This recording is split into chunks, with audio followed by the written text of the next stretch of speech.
আজি প্রভু আমার ব্রজ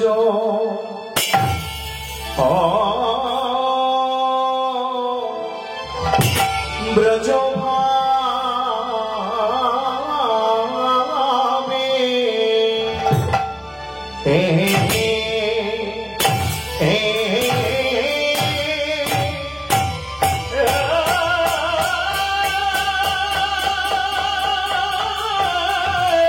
ব্রজ ভাবে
নভ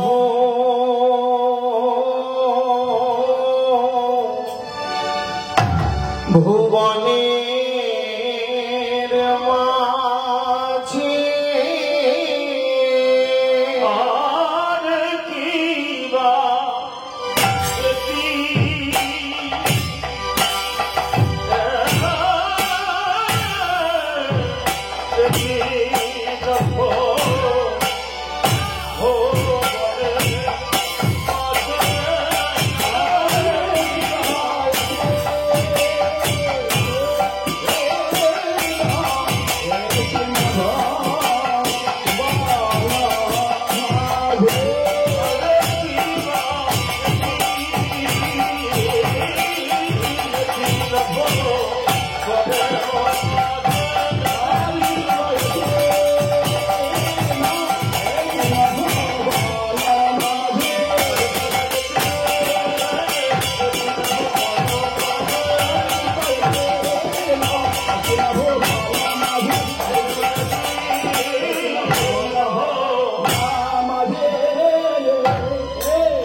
তুমি না চেয়ে দেখো আমার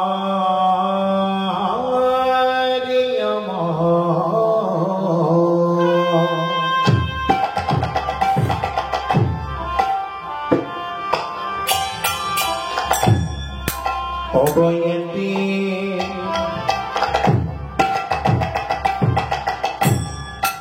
এটি নভ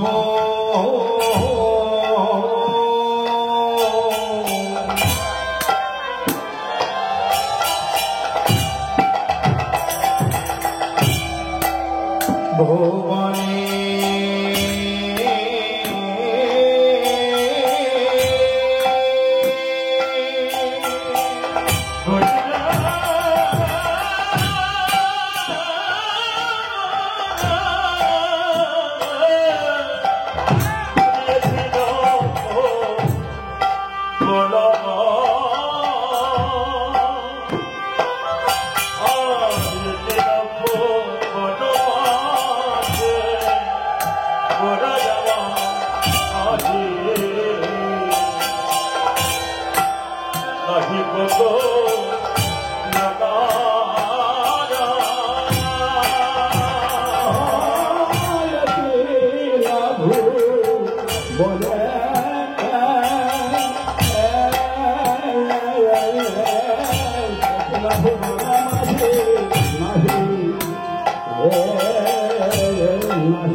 নানা তারে তুলনা হয় না, তারে তুলনা হয় না,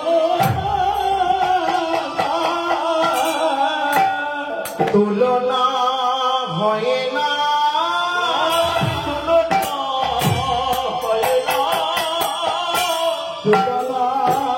হয় না,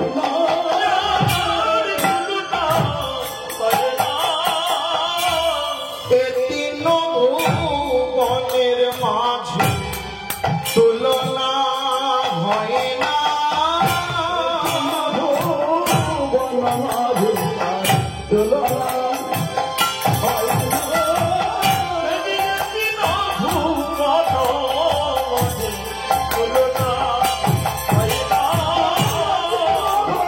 ভুবন মাঝে যার তুলনা হয় না। আমার গোনা মালির স্বামী কারো তুলনা হয় না, তুলনা হয় না, আমার গোনা মালির স্বামী তুলনা হয় না, তুলনা হয়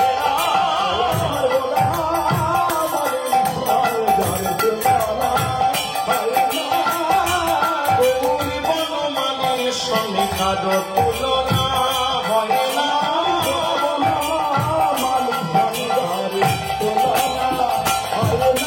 নানা গোরা নয়, গোরা নয়, গোরা নয়, গোরা নয়, গোরা নয়, গোরা নয়, যেন রাসবিলাসের পরিণতি গোরা নয়, গোরা নয়,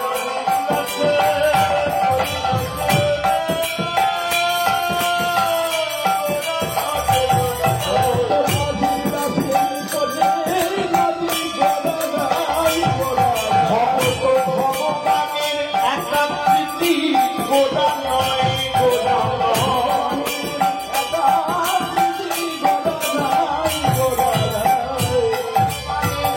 একাকৃতি গোরা নয়, গোরা নয়,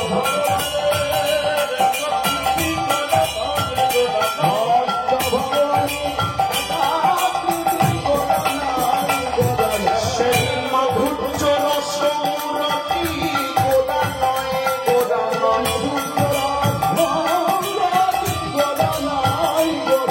নানা প্রেম রস ঘনাকৃতি গোরা নয়, গোরা নয়,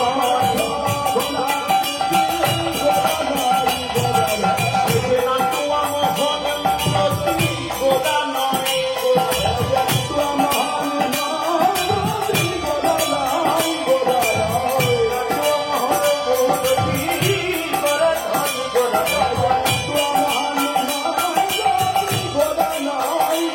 কেমন মাখামাখি হয়েছে,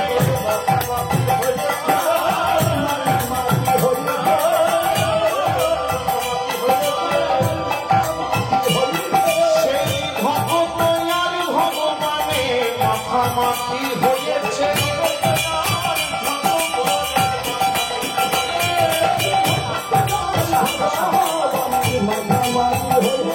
সে যে ভগত আর ভগবানে মাখামাখি হয়েছে, একবার ভরে নাও, ভরে নাও, ভরে নাও, ভরে নাও,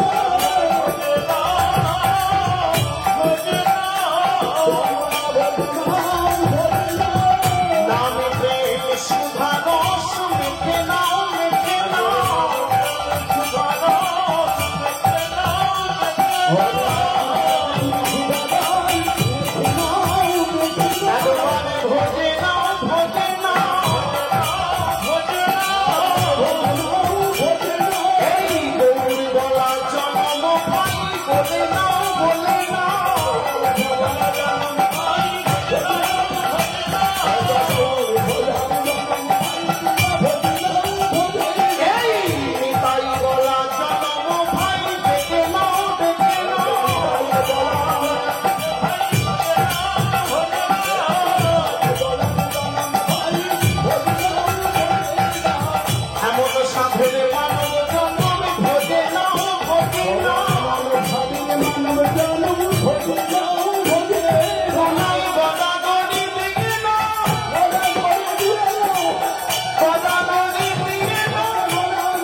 दिव्यच्छवि सुन्दराय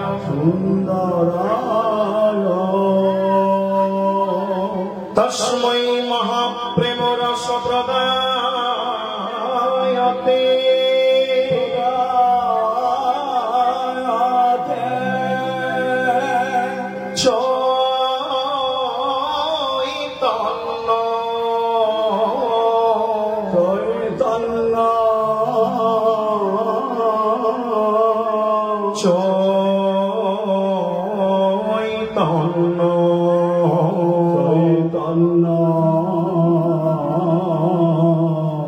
चैतन्य चंद्राय नमो चंद्राय नमः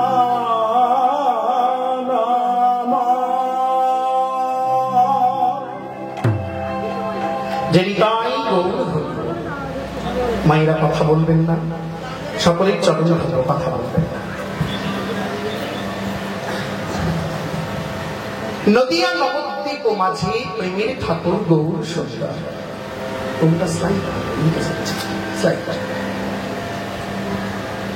স্থানটি হলো নদিয়া নবদ্বীপ ধাম। আমার প্রেমের ঠাকুর গৌর সুন্দর এই সমগ্র নদিয়া নবদ্বীপকে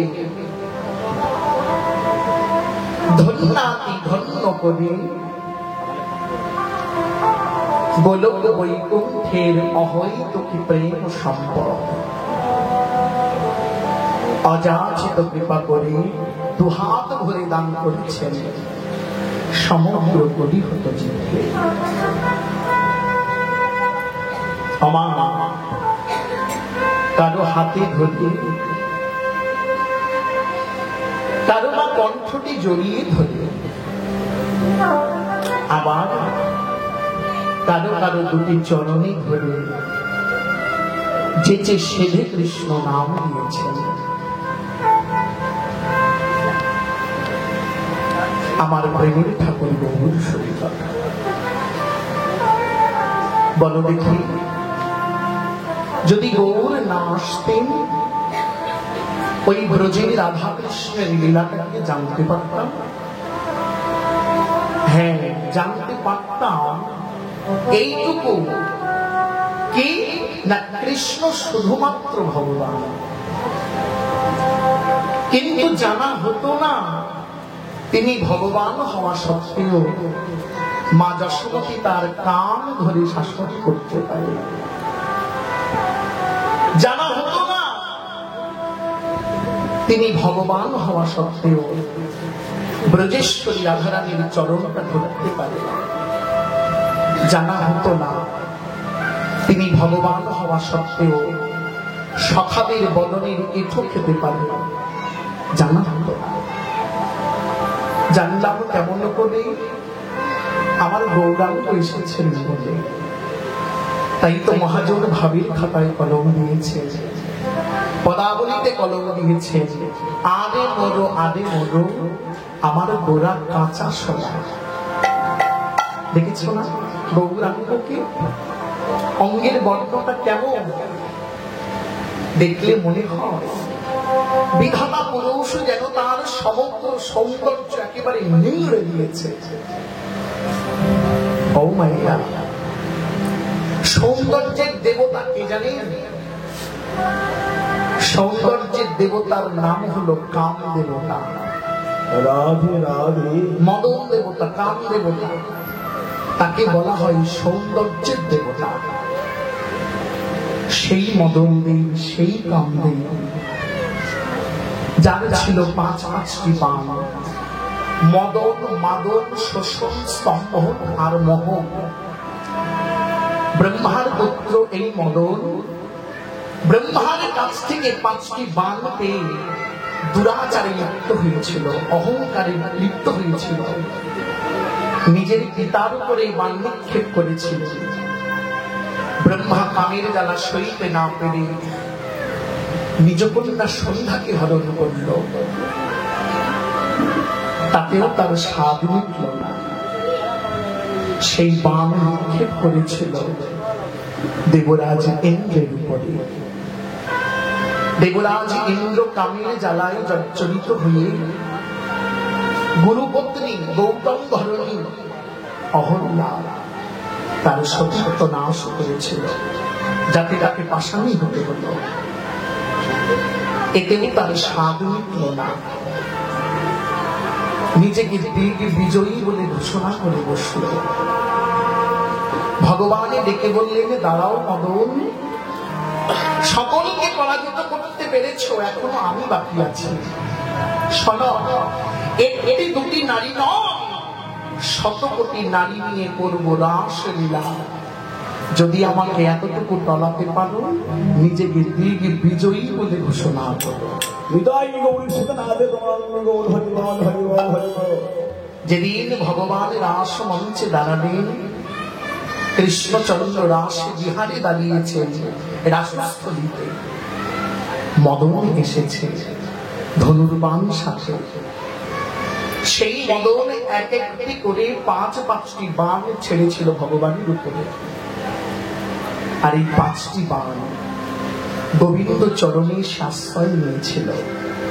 তারা কেঁদে বলেছিল, হে গোবিন্দ, ওই মদনের যোজনায় আমরা আর ফিরে যাব না, তুমি আশ্রয় দাও।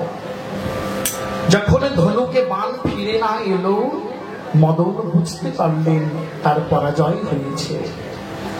গোবিন্দ চরণে শরণ নিলেন, হে গোবিন্দ, তুমি কৃপা করে অধমকে ক্ষমা করো।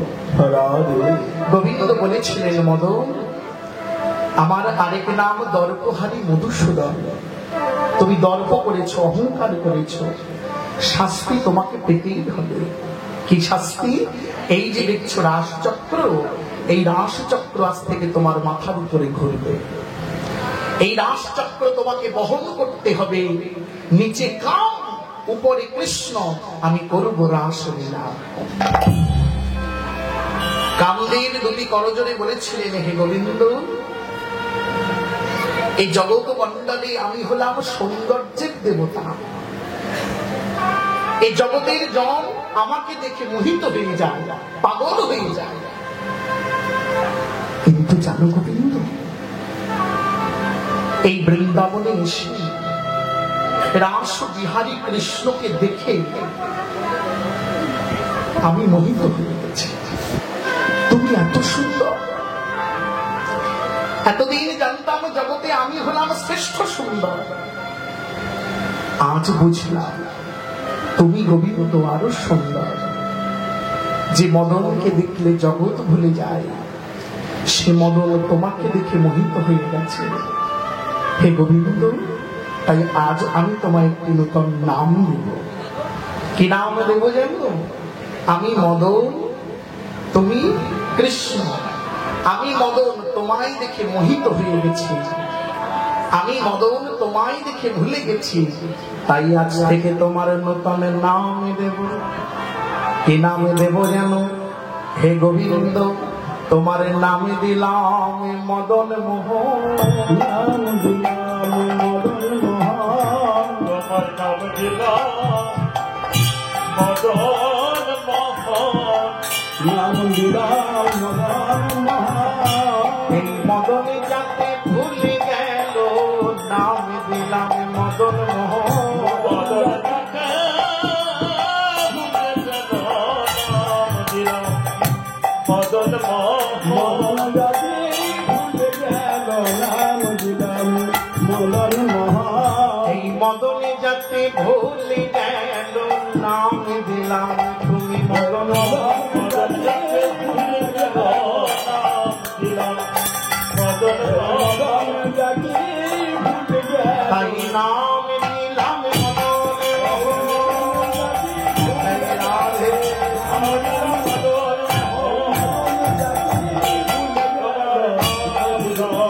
মদন মোহন। সেই দর্পহারী কৃষ্ণ এবে এসেছে নবদ্বীপে গৌর হয়ে। কেমন করে? কৃষ্ণ তো সুন্দর, সেই কৃষ্ণ রায়মূরতি অঙ্গে ধরে আরো সুন্দর হয়েছে। সেই বহুতত্ত্ব এক হয়ে এসেছেন গৌর হয়ে। তাহলে গৌর রূপটা কেমন এবার চিন্তা করুন। একটা দুটো মদন নয়, মনে হচ্ছে যেন কোটি কোটি মদনকে নিংড়ে ওই বিধাতা এই গৌরকে তৈরি করেছে, যার রূপে নয়ন দিলে জীব এমনি পাগল হয়ে যায়, আর নয়ন ফেরানো যায় না।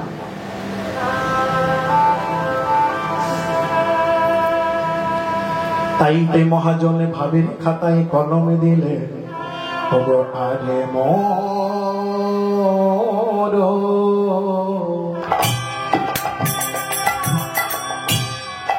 আরে মর আরে আরে মর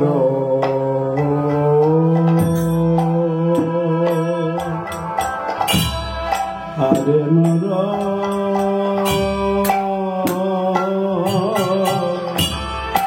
আরে মর আরে মর আরে মর আরে মর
গোদা কাঁচা সোনা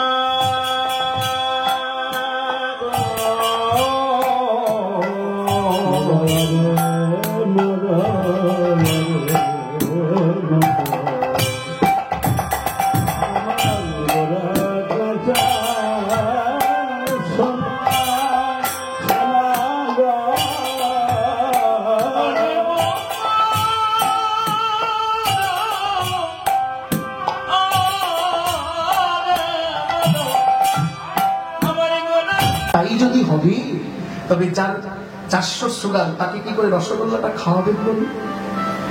হবে হবে? তাহলে খাইয়ে সেবা করতে পারলেন?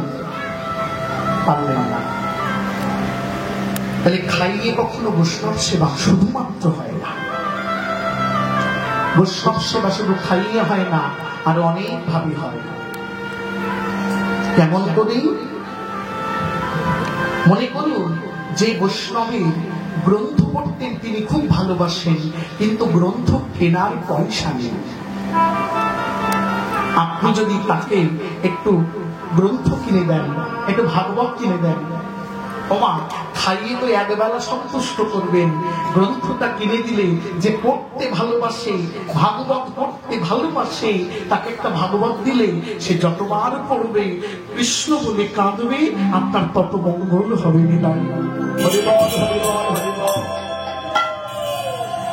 এটা বৈষ্ণব সেবা।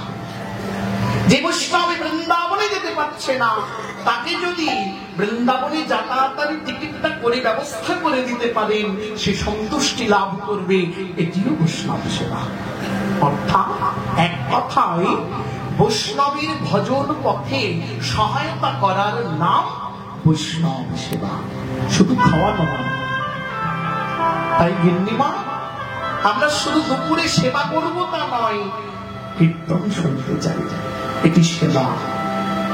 যে সেবাটা আজকে এই দেবা পরিবারের পক্ষ থেকে সকল গ্রামবাসীর সহযোগিতায় আজ এখানে হচ্ছে, কীর্তন সেবা। ভাত, ডাল, রুটি, তরকারি এগুলি জীবাত্মার খাদ্য, এতে দেহ ভালো থাকে। কিন্তু কীর্তন নামামৃত সুধারস এটি পরমাত্মার সেবা। আত্মা 5 প্রকার, আত্মা 5টি। জীবাত্মা, ভৌতাত্মা, পরমাত্মা, আত্মারাম, আত্মা রামেশ্বর। গীতা দেখুন, গীতার মধ্যে বলা আছে। তাহলে জীবাত্মা জীবদেহের সর্বত্র বিরাজ করে। জীবাত্মা জীবদেহে সর্বত্র বিরাজ করে। প্রমাণ কোথায়? এই চিমটি দিলে বলেন কেন? জীবাত্মা আছে বলে আপনি ব্যথা পেলেন। ওমাইরা প্যারালাইসিস হলে আর বলবে?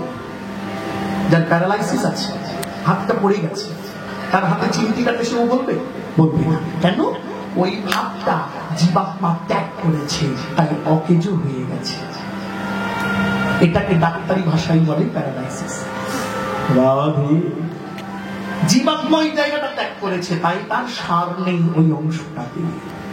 এটি জীবাত্মা সর্বত্র বিরাজ করে জীবদেহে, তাই সর্বত্র আমরা ব্যথা অনুভব করি।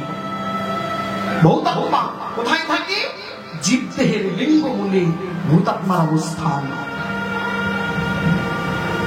পরমাত্মা কোথায় থাকে? জীবের উদর অগ্নিতে, যেটাকে বলে পাকস্থলী। গীতার ভাষায় উদর অগ্নি, সেখানে বসে দিবানিশি জীবের 14 ঝোপেও পরিপাক করে চলেছে। আত্মারাম থাকে জীবের হৃদয়ে। ওই জন্য কথায় কথায় বলি, ওর আত্মারাম খাঁচা ছাড়া হয়ে গেছে। বলি আত্মা খাঁচা ছাড়া হয়ে গেছে। আত্মারাম, আত্মারাম থাকে হৃদয়ে। আত্মা রামেশ্বর থাকে জীবের ব্রহ্মাণ্ড দেশে। এই ব্রহ্মাণ্ড দেশে থাকে আত্মা রামেশ্বর।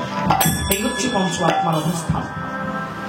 তাই কীর্তনের মাধ্যমে জীবের পরমাত্মার শান্তি লাভ হয়।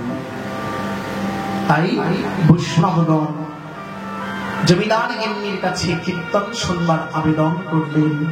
জমিদার গিন্নি বললেন, দেখুন আমি তো বুঝি না, আপনারা নিয়ে আসুন কীর্তনিয়া, যা দক্ষিণা লাগে আমি দিই। তাই আজ সভা এই পর্যন্ত বোঝা গেল তো? কারো বুঝতে অসুবিধা নাই? বেশ, ছবির মতো দেখতে হবে কীর্তন। কীর্তন শুধু শোনার জিনিস নয়, কীর্তন দেখার জিনিস। সামনে যেন ছবির মতো দেখা যাবে, তাহলে সঠিক শ্রবণ হল। তাই সেই 45 দিন অন্তে যথোপযুক্ত তিথিতে মহাপ্রভুর ভোগরাগের আয়োজন হয়েছে। সন্ধ্যাবেলায় কীর্তনিয়া এসেছেন। তখনকার সময় কোন একজন কীর্তনিয়া, তিনি এসে এমন করে মঞ্চে দাঁড়িয়েছেন, বৈষ্ণবরা কীর্তন শুনতে বসেছে। কীর্তনিয়া কীর্তন গাইতে উঠেই জমিদার গিন্নি চন্দ্রশশী দেবীকে ডেকে বলছেন, গিন্নিমা, কীর্তনিয়া বলছে, গিন্নিমা আপনি পয়সা দিয়ে আমাকে এনেছেন, বেশ ভালো কথা। সবাই কীর্তন শুনবে আর আপনি ঘরে গিয়ে এসির তলায় বসে থাকবেন, তা হবে না। আপনাকেও সবার সঙ্গে কীর্তন শুনতে হবে, শুনতে হবে। চন্দ্রশশী দেবী ডেকে বলছেন, বাবা কীর্তনিয়া বলছো তো, কিন্তু আমি যে কীর্তন বুঝি না, ও কোনোদিন শুনিও নি, বুঝিও না। কীর্তনিয়া বলছেন, শুনুন মা, কোনোদিন যদি ভালোবেসে না শোনে কখনো বোঝা যায়? আগে তো শুনতে হবে, তবে তো বুঝবে। আচ্ছা বলুন তো, আপনি এখানে বসে ছটপট ছটপট করছেন, কীর্তন কিছু বুঝবে? ভালো লাগবে আপনার? কোনোদিন লাগবে না। ও যত ভালো কীর্তন হোক, হৃদয় দিয়ে শুনলে তবে ভালো মন্দের আস্বাদন বোঝা যায়, ভালো হচ্ছে না খারাপ হচ্ছে। আপনি আগে বসুন তো। শুনুন গিন্নিমা, আরো একটি কথা, আজকে আপনি যদি কীর্তন শোনেন, যেহেতু জমিদার বাবুর সব থেকে প্রিয়জন হচ্ছেন আপনি, তাই আপনি আস্বাদন করলে আপনার মাধ্যমে এই কীর্তন স্বামীর কাছে পৌঁছে যাবে, জমিদারের কাছে পৌঁছে যাবে। যেই কীর্তনিয়া এই কথা বলেছে, চন্দ্রশশী দেবী তাড়াতাড়ি করে বলছেন, ও কীর্তনিয়া তাই নাকি? শোনো বাবা, আমার যত কিছু আয়োজন সবই তার মঙ্গলের জন্য। এই কীর্তন আমি বুঝি না, আমি শুনলে যদি তারই মঙ্গল হয়, ও কীর্তন না বুঝিলেও আমি শুনব, তুমি গাও। তাই চন্দ্রশশী দেবী সবার পেছনে বসেছেন কীর্তন শুনতে, আর এদিকে কীর্তনিয়া কীর্তনিয়া কীর্তন শুরু করলেন। ক্ষমা একটা বড় তাল গাই, একটা তালের গান গাই। কীর্তনের মূল হচ্ছে বিষয় তাল, হ্যাঁ, বেশিক্ষণ আপনাদের ধৈর্য নষ্ট করবো না, একটুখানি গাই। কীর্তনিয়া কীর্তন শুরু করলেন। কীর্তনিয়া কীর্তন গাইতে গাইতে শুরু করলেন, বলছেন ভক্তদের উদ্দেশ্যে, এবার আমার কাছে যা শুনবেন, মানে এখানে বসে যা শুনবেন, জানবেন ওই কীর্তনিয়া কীর্তন গাইছে। ওই কীর্তনিয়া কীর্তন গাইছে জমিদার বাড়িতে। এই সেই জমিদার বাড়ি, ভক্তরা শুনছেন আর কীর্তনিয়া কীর্তন গাইছেন মহাপ্রভুর কথা, নিতাই চাঁদের কথা, আর ভক্তগণ বসে বসে সেই কথা শুনছেন। গৌর দেখতে কেমন জানো তো? গৌর দেখতে কেমন? আপনারা গৌরকে দেখেছেন না? দেখেছেন তো? যেমন দেখেছেন, এবার শুনুন। আমরা দেখেছি, শুনি নাই, আজকে শুনে নেব গৌর দেখতে কেমন। বৈষ্ণব কবি দেখেছেন, তিনি যেমন দেখেছেন তেমন লিখেছেন, তবে লেখাটা সংস্কৃতে লেখা। যে পদটি আমরা এখন গাইব, পদটি সংস্কৃতে লেখা। মজাটা কোথায়? মজাটা হলো পদটি সংস্কৃতে, আখরটি বাংলা। সংস্কৃত বলে ভয় পাওয়ার কিছু নেই। আমি প্রত্যেকটা কথা ধরে ধরে গাইব, যাতে প্রত্যেকজন বুঝতে পারে। চেষ্টা করবেন, আপনার আশীর্বাদ করবেন।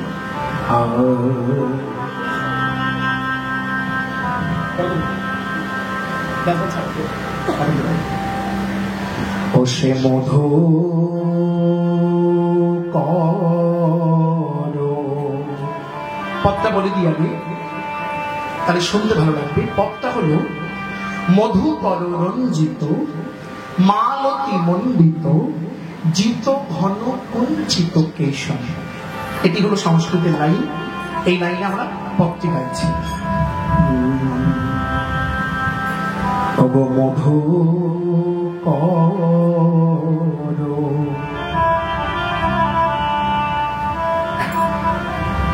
রঞ্জিত, মালতী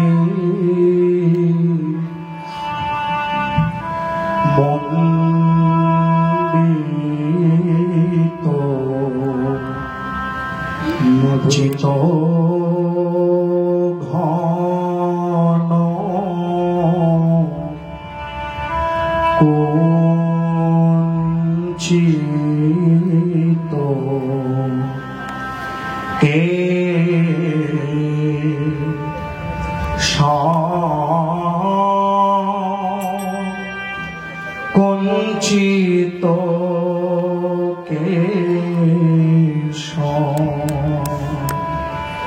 মধু কর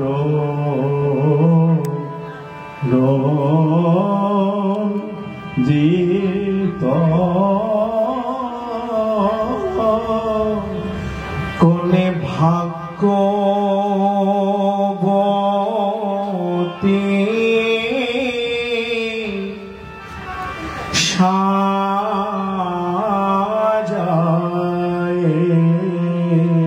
সাজায়েছে, কোনে ভাগ্যবতী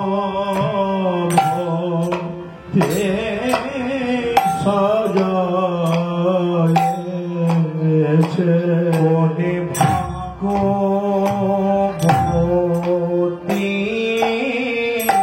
সাজায়েছে,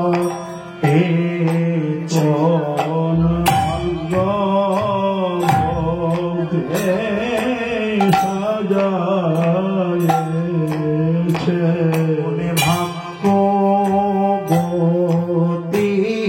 সাজায়েছে,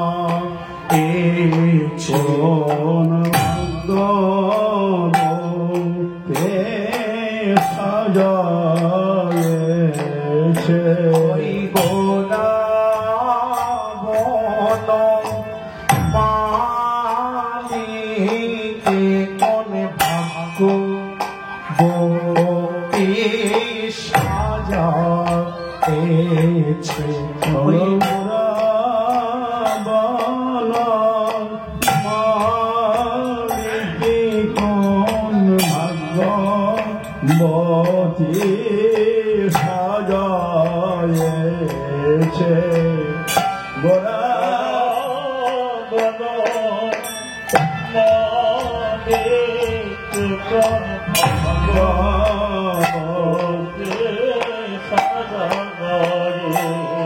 আমার গোরা আমার গোরা বনমালিকে কোন ভাগ্য গোপী সাজাতে আমার গোরা বনমালিকে কোন ভাগ্য সাজায়েছে আমার গোরা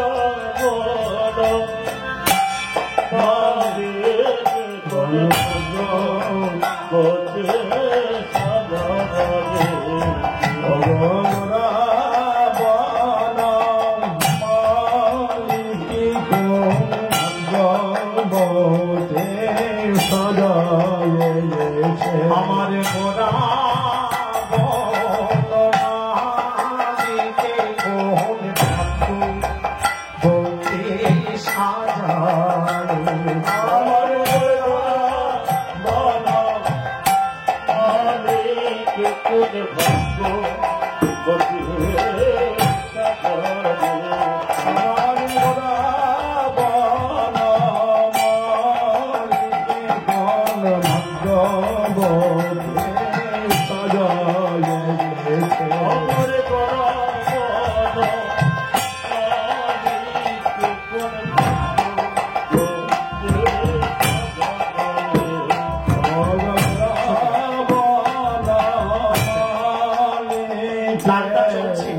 যে তালটা চলছে বোঝা একটা ছোট গানটি চলছে বড়দ ঠুকি তালটির নাম বড়দ ঠুকি 14 মাত্রা 14 মাত্রা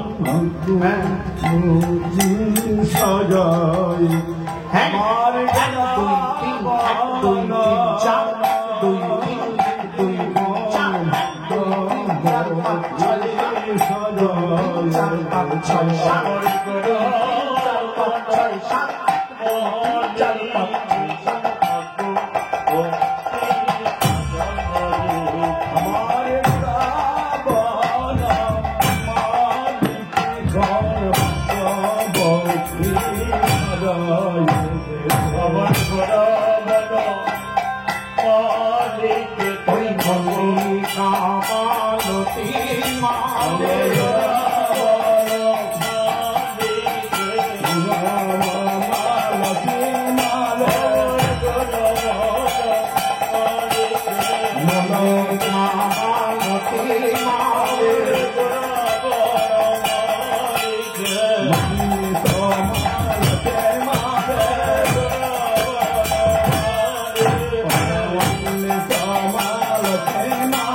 সাজায়েছে একটু বুঝে নিত, তারপর আবার গান। শুধু গেয়ে গেলে ভালো লাগবে, কথা যদি বোঝে না যে কি গাইছে একটু বুঝিয়ে গাই নাকি, অসুবিধা হচ্ছে? মায়েরা রাগ করছে না আমার উপরে? মায়েরা কি রাগ করছে? আচ্ছা, মহাজন পদে কলম দিলেন, গৌরকে দেখতে কেমন? কীর্তনিয়া সেটি বর্ণনা করছেন। পদটি হল, মধুকর রঞ্জিত মালতী মণ্ডিত জিত ঘন কুঞ্চিত কেশম। মায়েরা কথাটা মুখস্থ করে ফেলুন। আচ্ছা আচ্ছা মুখস্থ করতেও হবে, মানে এখনকার জন্য মুখস্থ করলেও হবে। আর এবার বলে মুখস্থ করুন। ত্রিপদী ছন্দ, ছন্দটা হচ্ছে ত্রিপদী ছন্দ, তিনটে পাটে ছন্দ।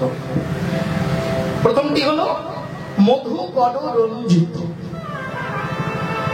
দ্বিতীয় ছন্দ মালতী মণ্ডিত, তৃতীয় ছন্দ জিত ঘন কুঞ্চিত কেশম। বুঝতে পেরেছে? বলছি সব আর বলতে হবে। আরেকবার বলবো, আরেকবার বলবো। মধুকর রঞ্জিত মালতী মণ্ডিত জিত ঘন কুঞ্চিত কেশম। এটি একটা মানেটা বুঝতে গেলে উল্টো দিক দিয়ে মানেটা বুঝতে হবে। যেদিক দিয়ে পড়ছি সেদিক থেকে নয়, মানেটা বুঝবো উল্টো দিক থেকে, শেষের দিক থেকে, পেছন দিক থেকে বুঝবো। তাহলে পেছন দিক থেকে বুঝতে গেলে শেষের কথাটা কি ছিল? কেশম। কেশম মানে কার কেশ? গৌরাঙ্গ। মহাজন আগেই বললেন কেশম, গৌরাঙ্গের কেশটা কেমন? জিত ঘন কুঞ্চিত কেশম। শেষের ছন্দটা জিত ঘন কুঞ্চিত কেশম। তাহলে কুঞ্চিত কেশ মানে কোকড়ানো কেশ, তাই তো? দেখেছেন না গৌরহরির মাথায় কোকড়ানো কেশ, চাঁচর কেশ? তাহলে কেশটা হচ্ছে কুঞ্চিত কেশ। কুঞ্চিতের আগের শব্দ জিত ঘন কুঞ্চিত কেশম। জিত ঘন, জিত ঘন শব্দ জিত মানে হলো জয় করেছে। কাকে? আকাশের কালো মেঘের শোভাকে। কে? আমার গৌরাঙ্গের কিশোরাস। বুঝতে পারছেন? গৌরাঙ্গের কেশ আকাশের কালো মেঘের শোভাকে জয় করেছেন, তাই বললেন জিত ঘন কুঞ্চিত কেশম। শেষের ছন্দটা হয়ে গেল। মাঝের ছন্দটা কি ছিল? মালতী মণ্ডিত, তাই না? মানে কি? ওই যে কুঞ্চিত কেশ, কোকড়ানো চুল, সচিমা। সচিমা হচ্ছে মহাপ্রভুর জন্মদিন, মহাপ্রভুর মা। এই সচিমাতা গৌরাঙ্গের এই কুঞ্চিত কেশ একেবারে টেনে বেঁধে মাথার উপর একটা ঝুঁটি তৈরি করেছে। শুনলে হবে না, দেখতে হবে। দেখুন, ভাবনা হৃদয়ে দর্শন করুন। মাথার উপরে একটা ঝুঁটি তৈরি করেছেন, করে সেই ঝুঁটিটার চারিদিকে একটা মালতী ফুলের মালা গেঁথে জড়িয়ে দিয়েছেন। মালতী মণ্ডিত,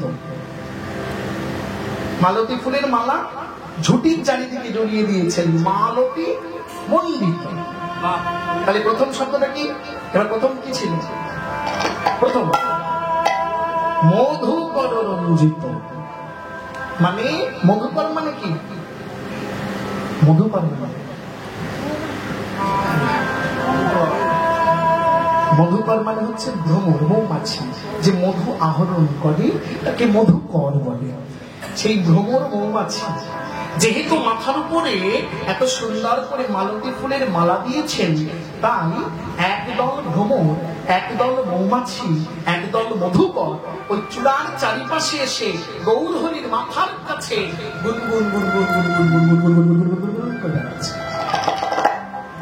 এইবার দেখুন পথটা ক্লিয়ার হয়ে গেছে, পরিষ্কার হয়ে গেছে। দেখুন, মধুকর রঞ্জিত, ভ্রমর ঘুরে বেড়াচ্ছে এসে, মালতী মণ্ডিত, চূড়ার চারিপাশে মালতী ফুলের মালা দেওয়া আছে, ঝুটির চারিদিকে জিত ঘন কুঞ্চিত কেশম, কালো মেঘের শোভাকে জয় করেছেন। পরিষ্কার হয়ে গেল। বুঝতে অসুবিধা আছে? একজনে বুঝতে অসুবিধা হলে আমি আবার বলব। বুঝেছেন তো? হরি হরি বল। এটা হচ্ছে সংস্কৃতের লাইন, গোটা লাইন প্রত্যেক হচ্ছে সংস্কৃতে, আখরটা বাংলা। এই দেখুন, মধুকর রঞ্জিত আমরা গাইলাম, আখরটা দিলাম বাংলাতে, কোন ভাগ্যবতী সাজাইয়েছে। ওই যে তালের মধ্যে বলছিলাম, কোন ভাগ্যবতী সাজাইয়েছে মালতী গোড়াবন মালিকে মালতী মালি। এটা আমরা তালের মধ্যে গাইলাম। এবার পরের চরণে সে মহাজন বলছেন, দেখো পরের লাইনটা কি, আগে লাইনটা বলে দিই, শুনতে ভালো লাগে। পরের লাইনটি, পরের চরণে কি বললেন? তিলক বিনিন্দিত শশধর রূপক যুবতী মনোহর বেশম। এটার পেছন থেকে বলার দরকার নেই, সামনে দিয়ে বোঝা যাবে। তিলক বিনিন্দিত, তিলক তিলক বাংলায় যা, সংস্কৃতও তাই, তিলক। তিলক বিনিন্দিত, বিনিন্দিত শব্দের অর্থ কি? সংস্কৃত কথা। বিনিন্দিত শব্দের অর্থ, বিনিন্দিত শব্দের অর্থ হলো নিন্দা করা। বিনিন্দিত মানে নিন্দা করা। তিলক নিন্দা করছে কাকে? শশধর রূপক। শশধর মানে, শশধর মানে চাঁদ। শশধর মানে চাঁদ, চাঁদের আরেক নাম শশধর। তাহলে গৌর ললাটের তিলক আকাশের চাঁদের, চাঁদের রূপকে নিন্দা করছেন। তিলক বিনিন্দিত, তিলক নিন্দা করছে শশধর রূপক, চাঁদের রূপকে। কেন? কেন বলি? আকাশের চাঁদ গৌর ললাটের তিলক নিন্দা করছে। কেন বলি? কেন জানি? গৌর ললাটের তিলক আকাশের চাঁদকে ডেকে বলছে, ওরে চাঁদ মুখটা লুকিয়ে নি। বুঝলি তো? মুখটা লুকিয়ে নে। কেন জানিস? এই দেখ, তুই হলি আকাশের চাঁদ, আর চেয়ে দেখ এই নবদ্বীপের মাঝে উদয় হয়েছে আমার গৌর হরি বদন চাঁদ। তাহলে তুই আকাশের চাঁদ, নদিয়ার মাঝে আমার গৌর হরির বদন চাঁদ। জানিস তো? এই যে মাইরা, আকাশের চাঁদের গায়ে যদি দাগ লাগে তাকে কি বলে? কলঙ্কিত চাঁদ। দাগ লাগলে কলঙ্ক বলে। আচ্ছা, এবার গৌর ললাটে চেয়ে দেখো, গৌর বদনে চেয়ে দেখো, গৌর চাঁদে চেয়ে দেখো। গৌর বদন চাঁদে তিলকের কত সুন্দর দুটো দাগ পড়েছে, দেখেছেন? তিলকের দাগ। আচ্ছা বলুন দেখি, আকাশের চাঁদে দাগ লাগলে কলঙ্কিত বলে, কলঙ্কিত চাঁদ। গৌর বদন চাঁদে তিলকের দুটো দাগ পড়েছে, বদন কি কলঙ্কিত হয়েছে? না গো, এ দাগে বদন অলঙ্কৃত হয়েছে। কলঙ্কিত নয়, অলঙ্কৃত। তাই তো মহাজন বললেন, তিলক বিনিন্দিত শশধর রূপক। ও সে তিলক বিনিন্দিত শশধর রূপক, তিলক বিনিন্দিত শশধর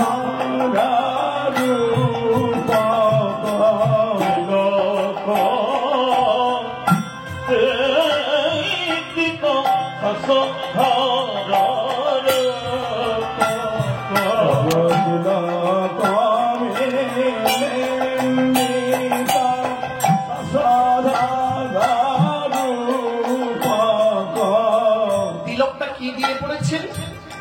তিলক কি দিয়ে পড়ি আমরা? তিলক পড়ি কি দিয়ে? চন্দন কাঠি দিয়ে না, চন্দন দিয়ে। তিলক পড়ি চন্দন দিয়ে, তাই না? চন্দন দিয়ে তিলক পড়লাম আস্তে। গৌর ধরে গৌর ললাটের তিলক পড়েছে, তিলক। সেই তিলকটার চন্দনটা কেমন? কেমন গো? মহাজন বলছেন, তিলক শশধর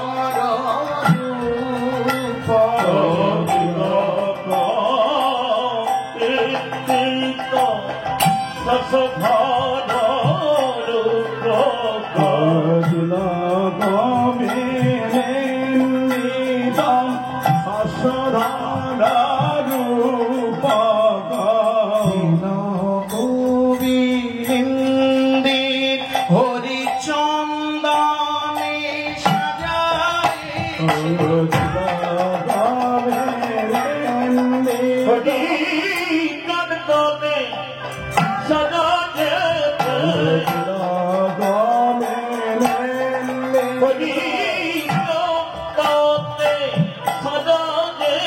দেখছেন তো আপনারা? দেখছেন তো? দেখুন, শুনলে হবে না, দেখতে হবে। হ্যাঁ, দেখুন, দর্শন করুন। হরি চন্দনে সাজায়েছে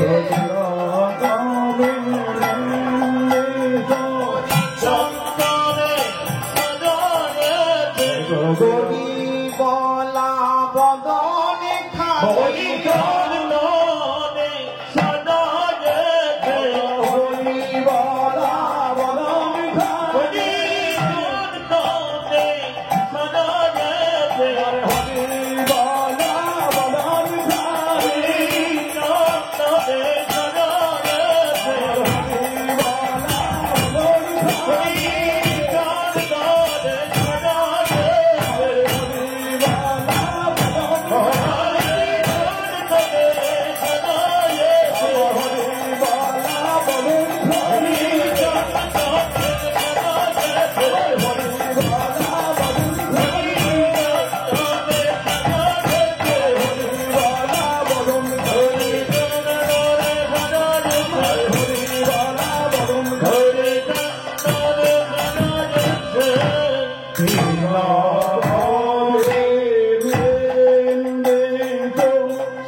মনোহর বেশ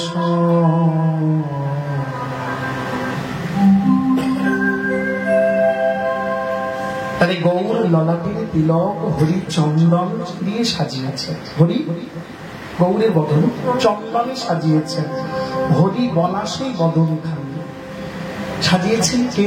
সচী মাতা। আর কি বললে মায়েরা বুঝে নিলে, অধৈর্য হবে না। এগুলি মহাজনী কীর্তন বাবা। এই মহাজনী কীর্তন শুনতে গেলে একটু ধৈর্য ধরে বসতে হবে। যদি খুব রাত হয়ে যায়, আপনাদের বাড়ি যাওয়ার তাড়া থাকে, আমাকে ইঙ্গিত করবেন। আমাকে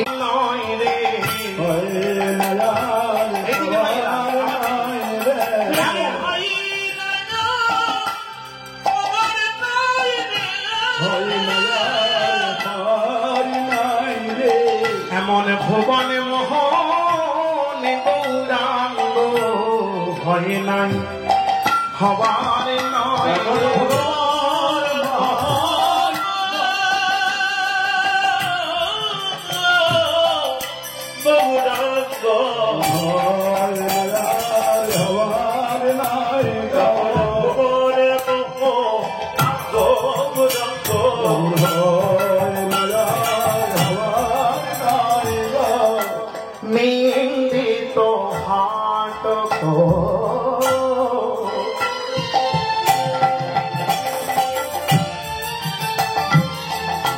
কান্তে কলে বড় নেন্দিক হাত কান্তি কলে বড় নেন্দিক হাত কান্তি কলে বড় করবে তোমার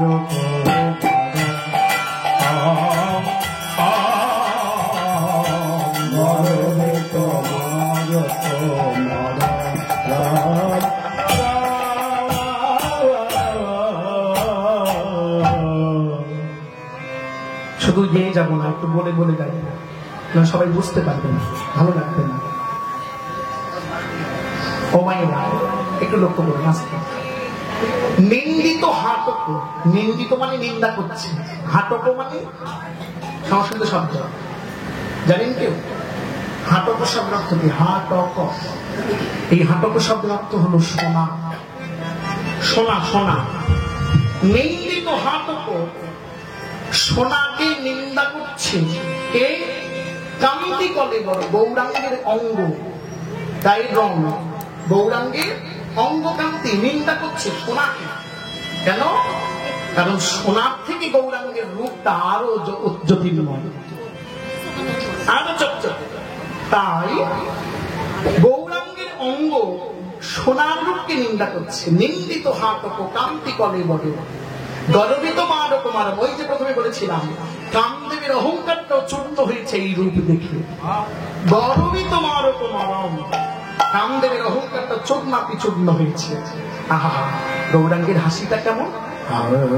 ও সে মধু মধু রশ্মিত লোভিত তনুভৃত, মধু মধু রশ্মিত লোভিত তনুভৃত, রশ্মিত লোভিত তনুভৃত, রশ্মিত লোভিত তনুভৃত, অনুপম ভাব অনুপম ভাব বিলাসা, অনুপম ভাব বিলাসা, অনুপম ভাব বিলাসা।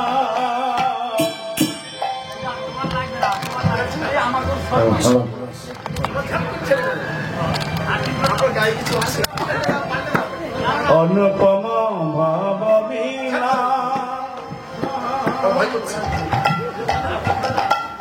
কারেন্ট কারো মাপেছি না, ভয় করবেন স্বাভাবিক। তুলনা হয় না,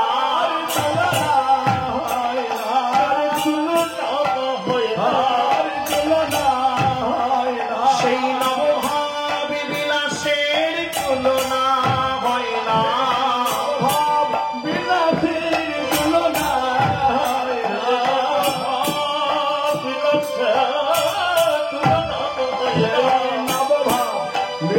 ও সে ভাব নিধি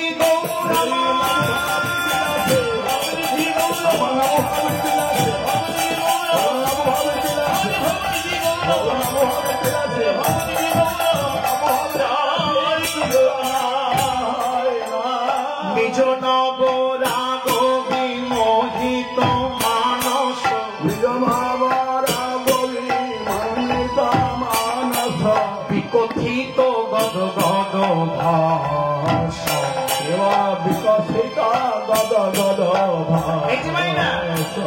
গৌরাঙ্গ কথা বলে কেমন করে জানেন? বিকথিত গদ গদ ভাষা, ভাষা মানে বলা।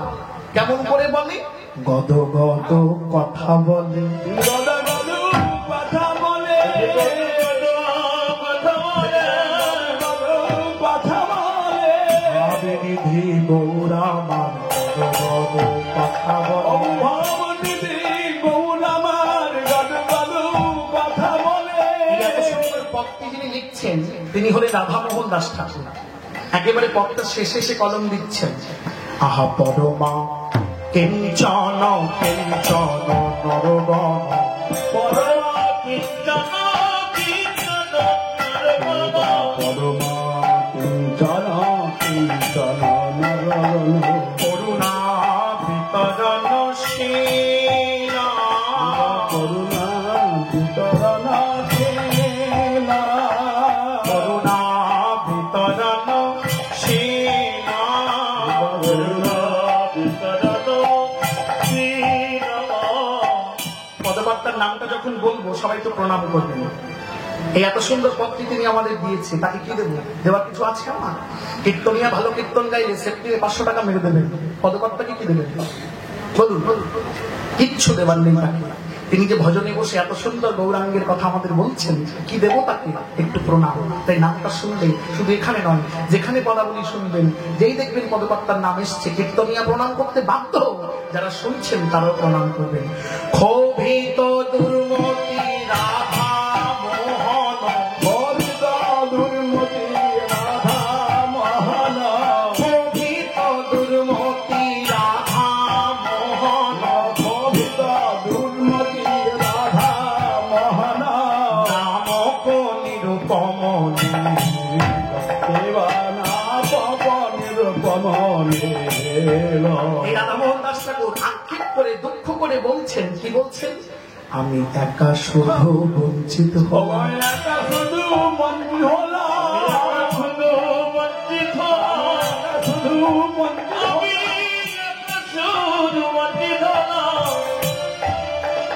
সেই পরম করুণ অবতারে একা শুধু বঞ্চিত পরম করুণ অবতারে একা শুধু বঞ্চিত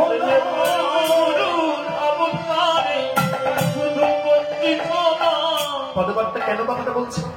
পরম করুণ অবতারে একা বঞ্চিত কেন জানেন?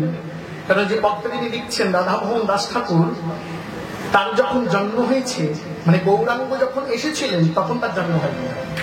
গৌর লীলা অপ্রকটের পরে চলে যাওয়ার পরে রাধামোহন দাস ঠাকুরের জন্ম হয়েছে। তিনি সাক্ষাতে গৌরকে দেখেনি, সাধনায় বসে গৌরকে দেখে এই পদ লিখছেন। তাই আক্ষেপ করে বলছেন তিনি যখন এসেছিল সবার মতো করে আমিও যদি কাছে তাকে দেখতে পেতাম। এই আক্ষেপ করে বলছেন আমি একা শুধু বঞ্চিত হলাম, আমি একা শুধু বঞ্চিত হলাম, একা শুধু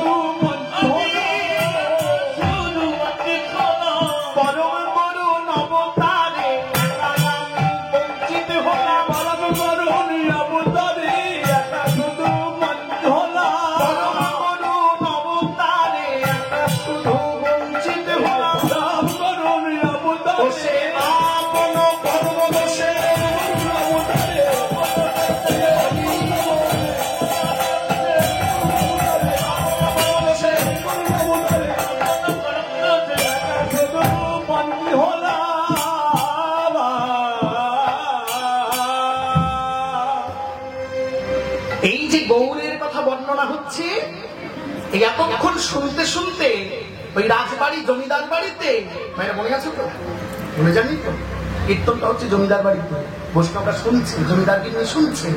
এতক্ষণ সবাই শুনছিল চুপচাপ, কীর্তনিয়া বর্ণনা করছেন। আর এমন সময় চন্দ্রশোষী দেবী ওই গিন্নিমা, জমিদার গিন্নি উঠে দাঁড়িয়েছে।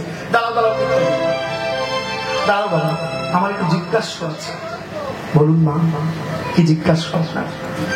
অপরাধ নিও না বাবা কীর্তনিয়া, আমি তো কখনো কীর্তন শুনিনি, কীর্তন বুঝিও না, তবে তুমি এত সুন্দর করে বলছো বুঝতে পারছি। কিন্তু আমায় যদি এক কথাই বলে দাও, এই যে গৌর, এই গৌর কে?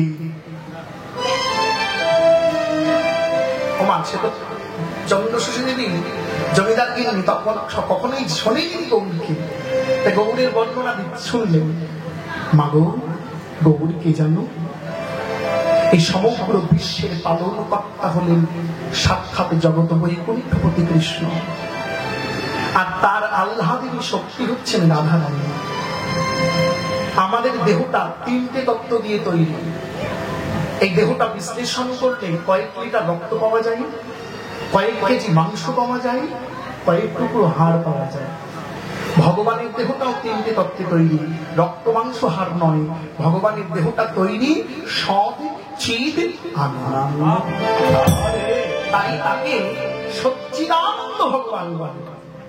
এই সদংশে সঙ্গিনী, আনন্দাংশে লাদিনী, চিদাংশে চিদ সম্বিধি জানে মানে। সুখ রূপে সুখ করে কৃষ্ণ করে সুখ আস্বাদন, গোপীগণে ভাব দিতে লাদিনী কারণ, ভক্তগণে প্রেম দিতে তাই লাদিনীর কারণ। লাদিনীর সার প্রেম, প্রেমের সার ভাব, প্রেমের পরম কাষ্ঠা নাম মহাভাব।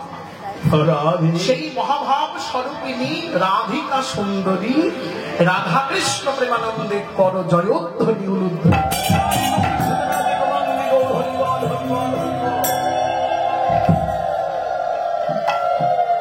আর সেই রাধা কৃষ্ণ দুতত্ত্ব এক হয়ে এসেছে গৌরাঙ্গ হয়ে।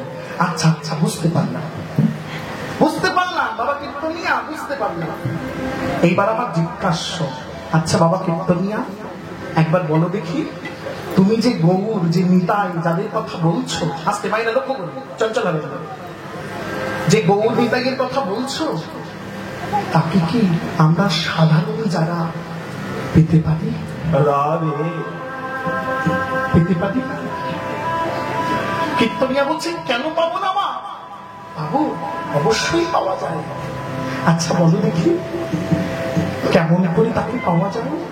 জানো তো মা, শাস্ত্রেই বলে দিয়েছে, শাস্ত্রে বলে দিয়েছে ডাকলে তাকে পাওয়া যায়। শাস্ত্রে কি বলে জানো? শাস্ত্রে কি বলে জানো? বলে জানো তারে ডাকলে নাকি পাওয়া যায়। শুনেছে কানে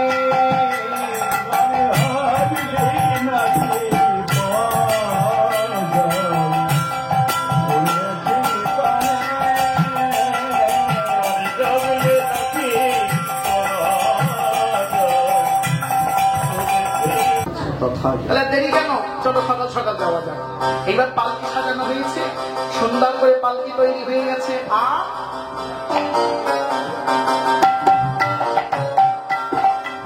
পালকি নিয়ে চলেছেন সবাই। পালকি বাহকরা চন্দ্রশশী দেবীকে ছোঁয়া রোগ আছে, ছোঁয়া রোগ, ওই ছুলেই শট দিচ্ছে, ক্যালক্যাল করে উঠছে।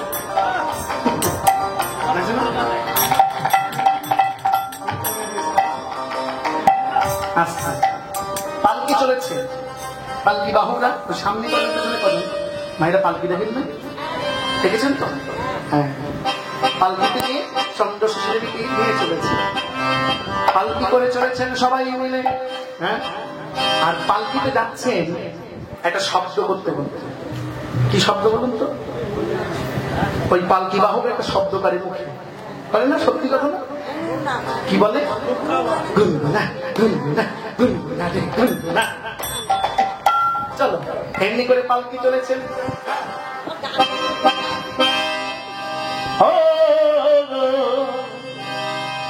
পালকি চলে পালকি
পালকি চলেছে, মুখে শব্দ করছে। একদম ঠিক। আপনারা বুঝছেন না? আপনাদের সময় ছিল, শোনে ওঠেন নাই।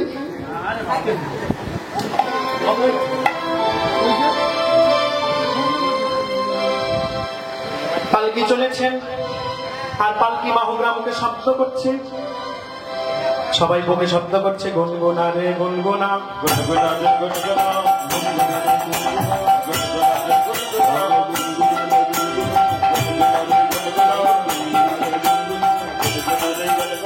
গুনগুনা গুনগুনা গুনগুনা রে গুনগুনা গুনগুনা গুনগুনা রে গুনগুনা।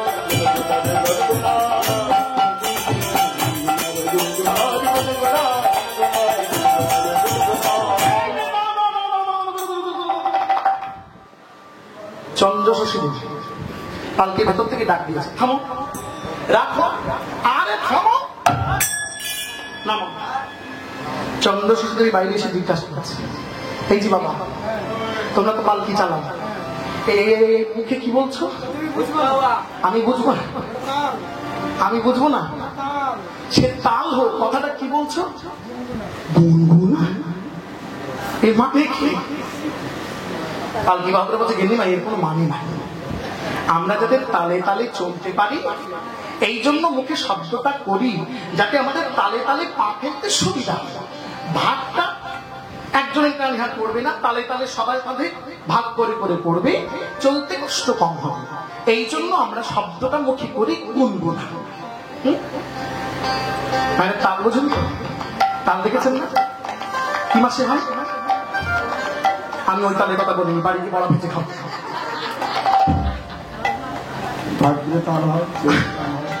আমি ওই তালের কথা বলেছি। তাল এই যে গান বাজনা তালে তালে হয়, এই যে আসতে যারা একদম তাল বোঝেন না তাদের বলছি, বাড়িতে ঘড়ি আছে না, ঘড়ি, যে ঘড়িতে সেকেন্ডের কাটা আছে, ওই ঘড়িটার সামনে বসবে। যারা মোটে তাল বোঝেন না, ওই সেকেন্ডের কাটার সামনে ভালো করে তাকানো। যারা তাল বুঝতে পারেন না, কাটাটার দিকে তাকিয়ে দেখবেন ওই সেকেন্ডের কাটাটা কেমন তালে তালে যাচ্ছে। Tick tick tick tick tick tick tick tick tick tick tick tick. বেশিও না কমও না, তালে বসে বসে ওর সঙ্গে হাতে তাল দেবে। তাল ছিল ভালো। ঠাকুমাদের সময় ঢেকি ছিল না, ওরে কায়দারে, আমার তো মনে ছিল না, আমার তো মনে ছিল না, সত্যি কথা তো। এই যে যারা ঢেকি চালায়, ঢেকিতে ধান চাল চিড়ি করতে আসে, এদের তাল শিখে আসতে হয়। সত্যি কথা মা, দোহাই রাগ করবেন না, একদম ধর্মস্থ কথা। হ্যাঁ গো, যারা চাল চিড়ি করতে আসে, এই আমার দিকে তাকান, একজন ঢেকির মাথায় পা দিয়ে চার দিচ্ছে, পা দিচ্ছে, আর একজন সামনে, আমরা কি বলে বাংলাদেশে বলতো ওছা আর খোঁচা, বাংলাদেশের শব্দ, এক হাতে ওছে আর এক হাতে খোঁচে ঢেকিতে। তাহলে একজন পা দিচ্ছে, তাকে তালে তালে দিতে হবে, তাকে ছোট বড় করতে হবে না, এক লয় মেনটেন করে পা দিতে হবে। আর যে সামনে ওছে আর খোঁচে, মাঝে মাঝে হাত দেয় উল্টে দেয়, তাকেও তাল বুঝে বুঝে দিতে হবে। এই যে তালে তালে।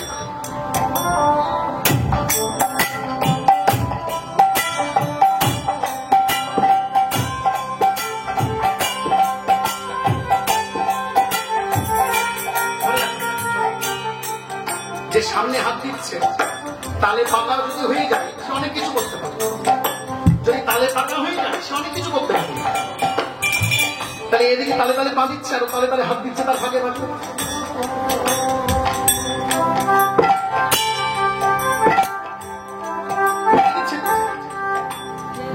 ঠিক এমতো সময় কোলের একটা ছোট্ট ছেলে ছুটে এসেছে, মা ওই চিড়ে উল্টে দিচ্ছে, ছুটে এসে বলছে মা দুধ খাবো।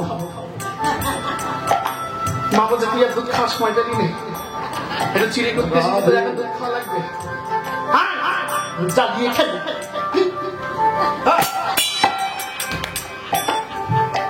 ছেলেকে দুধ দিচ্ছে, ওদিকে তাল ঠিক আছে, কিন্তু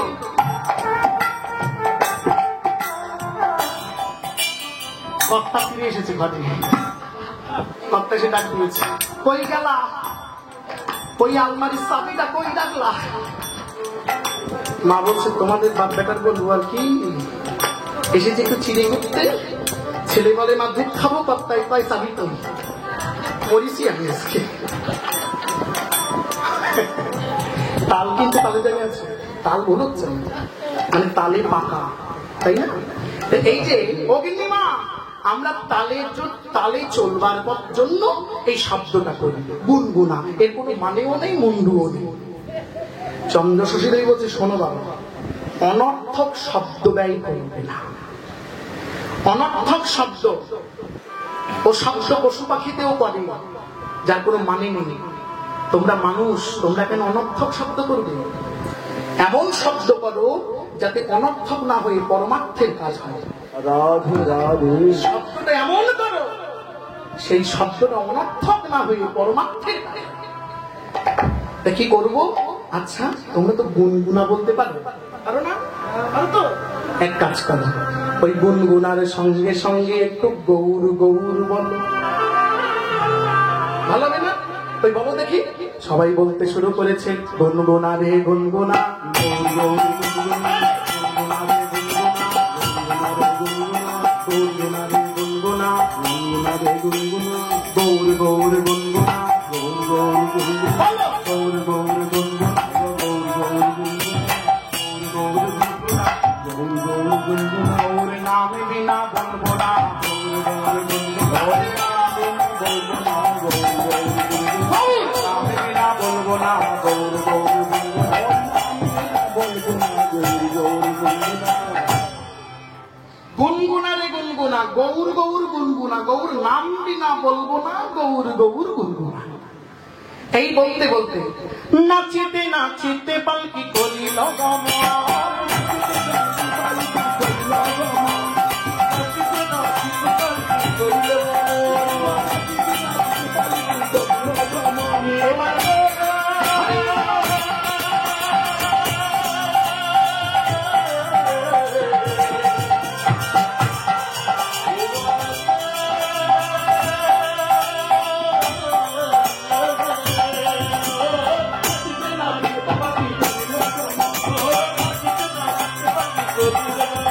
এবার বীরভূমে জেলায় আসিল দর্শন,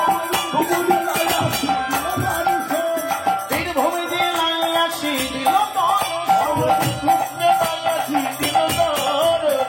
আনন্দ ধরে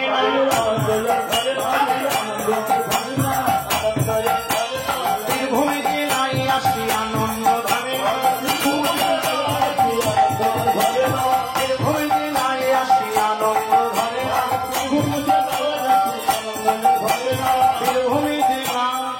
আনন্দটা কেন? এ জেলার নেতাই চাঁদের জন্মভূমি,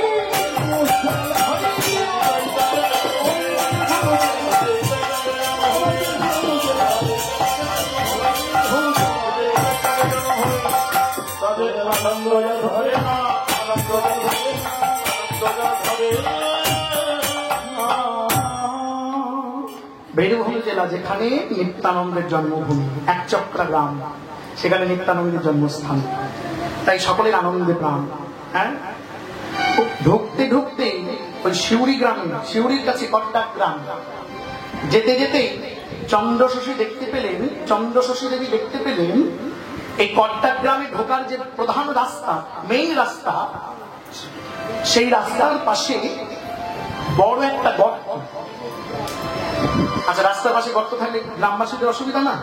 কি এত বড় গর্ত কেন? ও সামলদা, এত বড় গর্ত, এই এত বড় গর্ত কেন জানেন? কিছু জানেন? বলো তো বাবা, তুমি বলো তো, আমার তো মাথাটা খারাপ হয়ে যাচ্ছে, বয়স হচ্ছে, আপনার মাথা খারাপ। কেউ কেউ বলে আসলে গ্রামের লোক তো অশিক্ষিত, লেখাপড়া ভালো জানলেন না, এই রাস্তার মাটি কেটে নিয়ে ঘরে গিয়ে ভিত বানিয়েছে। চন্দ্রশশী দেবী ডেকে বললেন, দেখুন অযথা না জেনে মন্তব্য করা ঠিক নয়, চলুন গ্রামে যাই, তাদের কাছে জিজ্ঞাসা করব। যেই চন্দ্রশশী দেবী গ্রামে প্রবেশ করেছে, মায়েরা বাড়ি যাচ্ছেন কেন? 8 ঘন্টা বসুন, 8 ঘন্টা আমি ছেড়ে দেবো, 8 ঘন্টা দেখে যেতে হয় মা, আর বাড়ি গেলে ঝগড়া করবেন, যাই অভিশাপ দিন কায়দা আছে। তখন 8 12টার সময় ছুটে এসে বলবে, কীর্তন নিয়ে এখন তাই আর একটু গান জুড়ুক, আমার ঘরে ঝগড়া হচ্ছে। হরি হরি বল। চন্দ্রশশী দেবী গ্রামে প্রবেশ করেছেন, গিন্নিমাকে দেখে সবাই পালিয়ে যাচ্ছে, ওই খাজনা চাইতে এসেছে, সবাই পালিয়ে যাচ্ছে। চন্দ্রশশী দেবী সবাইকে ডাকলেন, দাঁড়াও গ্রামবাসীগণ, তোমরা যেও না, তোমরা দাঁড়াও, আমার কথা শোনো, আমি তোমাদের কাছে জোরজবরদস্তি টাকা চাইতে আসিনি। আচ্ছা তোমরা বলো, কেন কেন এই 2 বছর তোমরা খাজনা দিতে পারো না? আমার কাছে বলো, আমি কিচ্ছু বলবো না, বলো। গ্রামবাসীরা বললেন, গিন্নিমা খুব ভালো, এসে কত ভালো কথা বলেছে। তাই সবাই মিলে বলতে শুরু করলেন, কি হয়েছে জানেন গিন্নিমা? এই গ্রামে ঢুকতে নিশ্চয়ই গর্তটা চোখে পড়েছে। ওইটাই হচ্ছে রহস্য। কি? ওইখানে আগে গর্ত ছিল না, ছিল উঁচু ঢিবি, উঁচু ঢিবি। জানেন ওই উঁচু ঢিবিতে আমরা গ্রামের লোক কিছুদিন ধরে লক্ষ্য করছি, এই গ্রামের এক গোয়ালা, পরাণ গোয়ালা, ওই গোয়ালের যে কালো গাভী, ওই গাভীটা প্রত্যেকদিন রাত্রে গোয়ালের দড়ি ছিঁড়ে ওই ঢিবির উপরে গিয়ে দাঁড়াচ্ছেন আর দুধ দিচ্ছে। এই দেখে আমরা গ্রামবাসীরা ছুটে গিয়ে ওই ঢিবিটা খনন করলাম। আর যেই খনন করলাম, খনন করিতে করিতে নিতাই গৌরের মূর্তি পাওয়া গেল। মূর্তি পাওয়া গেল। মূর্তি দেখে সকল গ্রামবাসী স্তম্ভিত হয়ে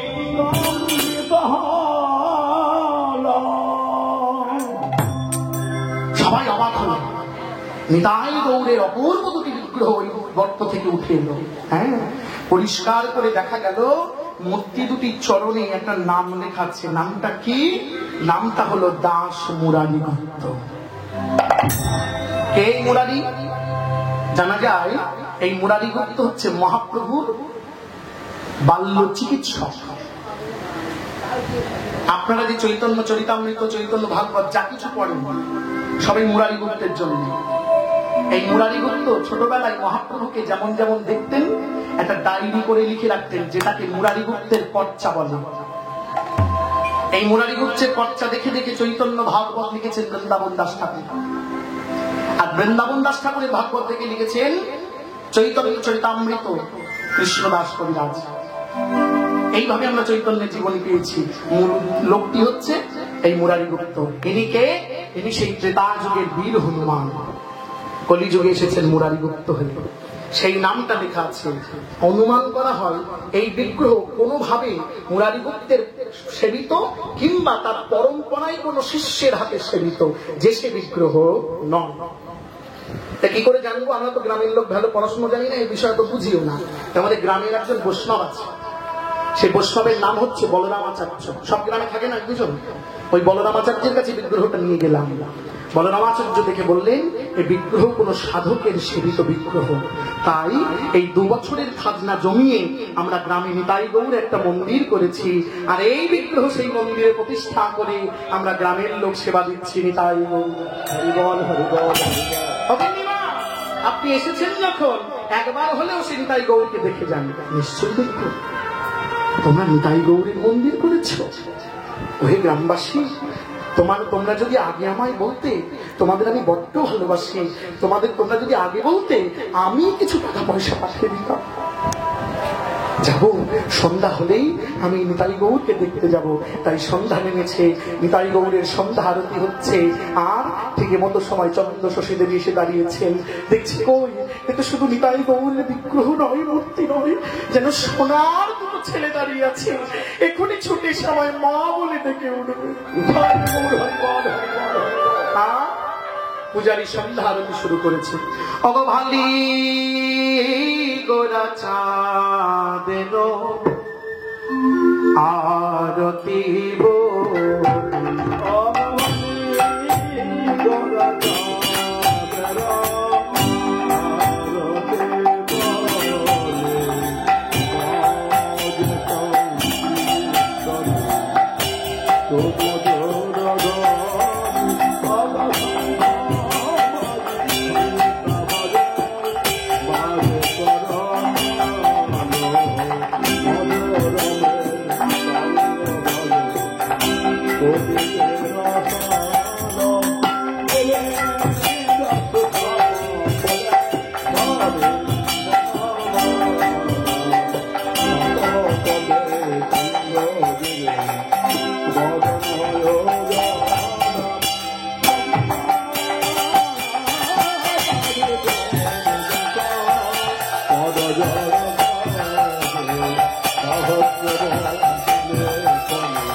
সন্ধ্যারতি দর্শন করে চন্দ্র শ্বশুরের বিদায় গৌরকে দেখে এবার বাগান বাড়িতে ফিরে এলেন।